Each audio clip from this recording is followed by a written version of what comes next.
Nothing is perfect.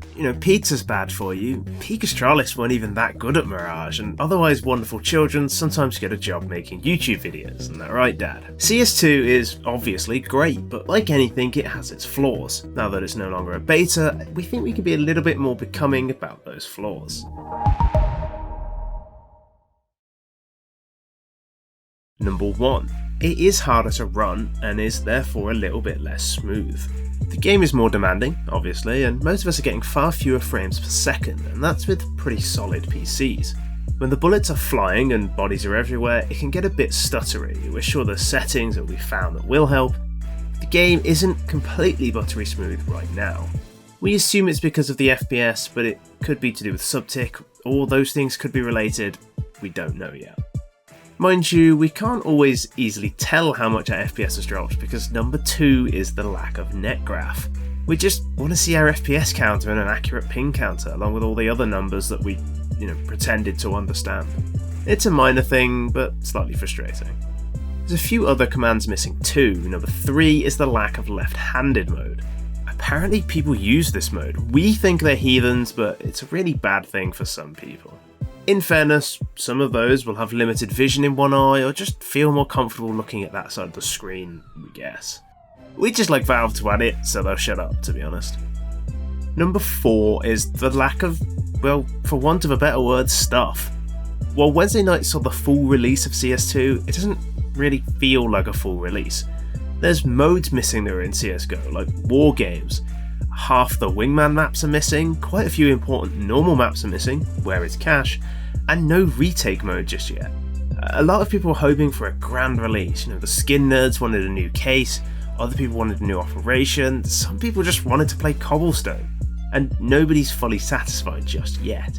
This is something that will be easily fixed over time, but just kind of make it feel like we're still in the open beta. Number 5, spraying still feels very slightly off. It's really hard to quantify this. Much of CS is about how things feel, and while it feels a lot better than before, it's still something that doesn't quite feel perfect. It's not even necessarily an issue. If the spray patterns are just slightly different and we just need to relearn them, we will get there pretty quickly. Though we would prefer it if it was just like spraying the CSGO AK. Again, we imagine this won't take long to fix. They've already made movement feel much cleaner and they seem quite sharp in fixing stuff. Number 6. The E button. No matter how much they fix this, no matter how often they seem to patch it, this blasted button just refuses to pick up the gun on the floor sometimes. Again, this one's very small and they will eventually hit the sweet spot like they did in Go, but the first time you try to pick up a gun in a clutch and mess it up, you will realise quite how frustrating it is. Number 7, it doesn't quite sound right yet. While there's some setting that makes it sound just like CSGO, there's been some hiccups. Sometimes losing sight of something means you also lose hearing. It's meant to be that when you lose one sense, the others get stronger, not weaker. Footsteps don't give as much info as they used to, and the scope sound is a bit quieter.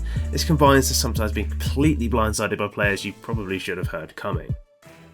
Number 8, Pika's advantage. Another thing that will get fixed and took time on CSGO to get right, but sometimes you get killed by Jantaros driving his Ferrari around every single corner. Killing SMG players has never been more difficult than it is right now. Yes, I know, skill issue, etc. This likely won't be as much of an issue on LAN, so pro play won't be affected, but it is frustrating. Holding an angle seems pretty futile a lot of the time, which is a shame for those of us who prefer a slower way of life. Number 9, there's one achievement. To keep it 100, and I don't know if kids still say that, but we don't really care. Some people do, and it just kind of adds to the beta feeling. Get that achievement by playing the game, or more accurately it seems to trigger by closing it, and that is it. They've also removed all the old ones, so a lot of your hard work has just been evaporated. Personally, we're just happy we've 100% to CS2, we have literally completed the game. We rock. Number 10, the final one, is that CSGO is completely gone. We'll never really get over the loss of a game that has changed our lives in so many ways, and very much for the better. It's just gone. 1.6 is deserted for the most part, but it's still there. Condition 0, Source, all of it, it's still there, but CSGO has withered away into the ether.